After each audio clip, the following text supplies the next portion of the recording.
စီပန်းပုံစံမလုပ်ချင် စီပန်းလေးကွေးချင်တာ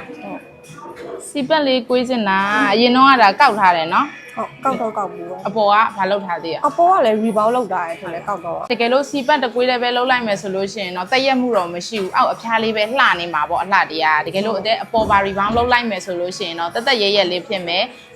အလှတရားပိုပြည့်စုံသွားပါတဲ့အဲ့လိုလေးလုပ်မယ်ဆိုရင်ရော ဟုတ်အဆင်ပြေပါတယ် အဆင်ပြေတယ်အရင်လည်းမကတ်ဘူးတဘာဝဆက်ဆန်လေးနဲ့တက်ရဲရဲလေးပေါ့ဖက်လာလေးလုပ်ပေးမယ်လေနော်ဘာတွေတောင်းဆိုချင်သေးလဲ ဟုတ်အဲ့ဒါပါပဲဆို အဲ့ဒါပဲစီပန်းတော့လုံးမရှုပ်ဘူးအကောက်လားဖက်လာလေးလုပ်ပေးမယ်ဟုတ်ပြီ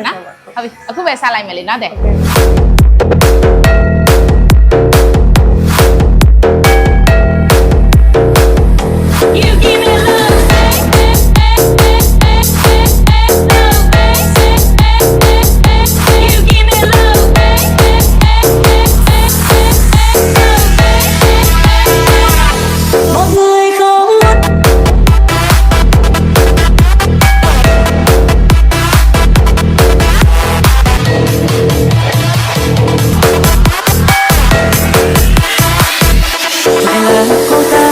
phải em đúng không